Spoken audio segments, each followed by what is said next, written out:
Hi everyone, my name is Dr. Lynn Carey. Welcome to my next video here. I'm going to get into financial freedom and how reading Rich Dad Poor Dad by Robert Kiyosaki just opened up my world, just like when I discovered chiropractic, and it just changed the whole way I looked at health and healing. And when I read Robert Kiyosaki's book, Rich Dad Poor Dad, I've never looked at money the same.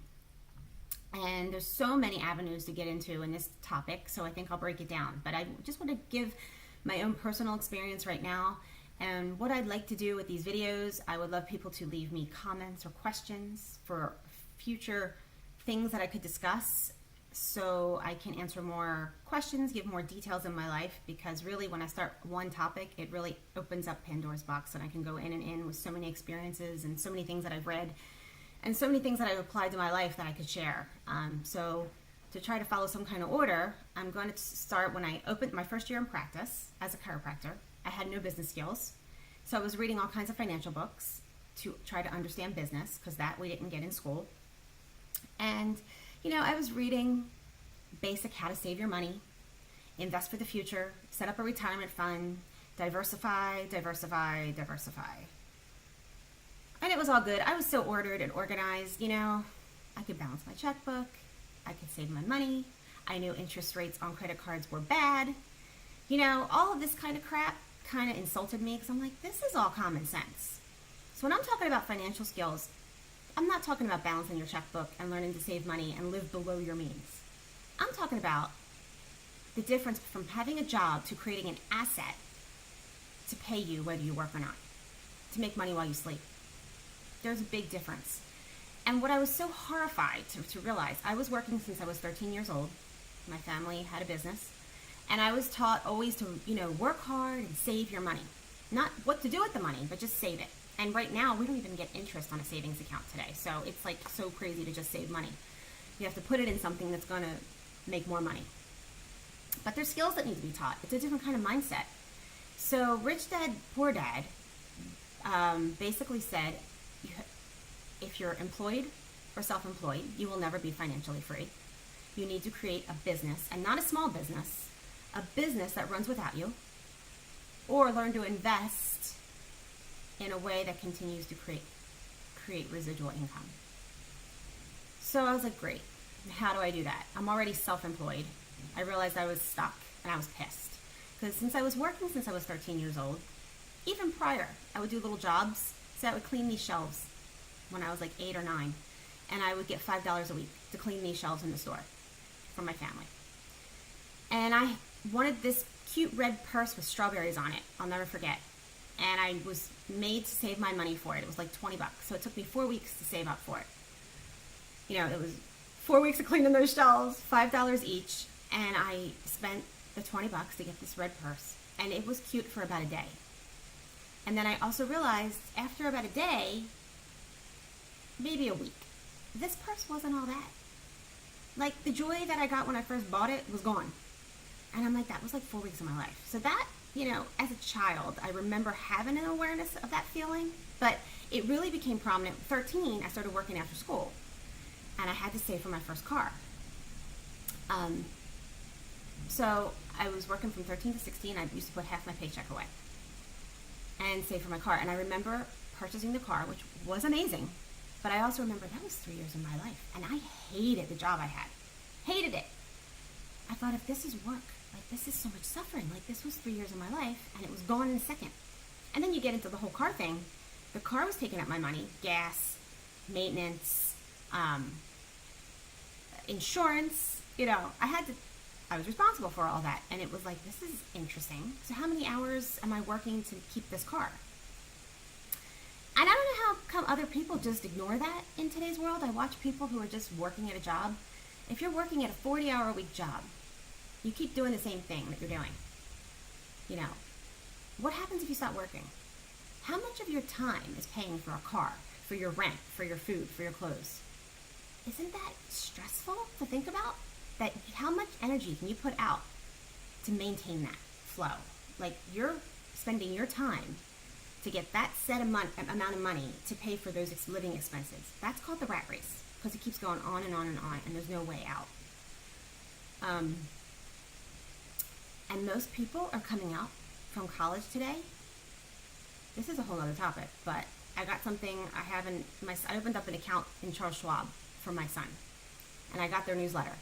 And their advice for new college grads, to parents, really, to the parents, don't make your kids dependent on you, because they're going to come out with all these school loans, all this debt, and the living expenses, and their jobs basically, and I'm summing it up, basically their job's not going to cover their living expenses and all their debts. So don't get caught in having to pay a monthly bill. Maybe put a deposit down for them, or a one-time sum, something that they need. Pay that way. Don't give them a monthly payment, something that's recurring, because they're just get dependent on you. And I'm like, this is sad. This is the advice they're giving us. The system is broken. Going to college to get a job to be successful was already antiquated in the 1930s. It's not. I don't even know why we're still doing what we do today. To have a college experience, that's great. For me, it wasn't all that. It was more stress. I was angry that I wasted so much time. So I got out of school, and then my real journey of building life skills and financial skills started. And everything that I learned in school, I never used it.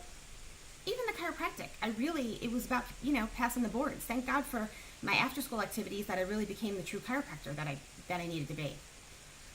So I'm like, great, nobody I know is financially free. How am I going to do this? So Rich Dad, Poor Dad, Robert Kiyosaki did it with real estate.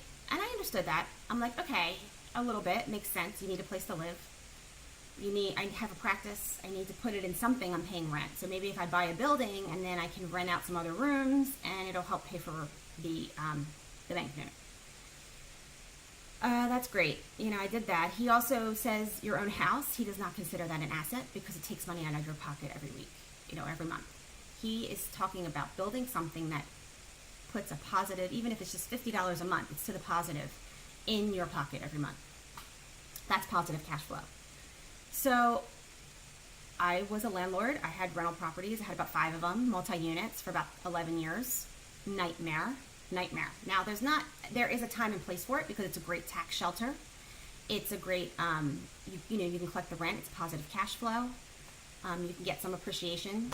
That's another benefit, unless it's a recession and your home goes, gets slashed in half, which is what happened to me. But he also said you could start a new business, take an idea to the marketplace. Well, I looked into that. It takes about at least 10 grand to get your idea maybe done and put onto the marketplace, and that's not guaranteed either. Real estate usually, you can buy with no money down, but it's a lot of risk. You go down with the ship if anything goes wrong, because it's just a lot of risk.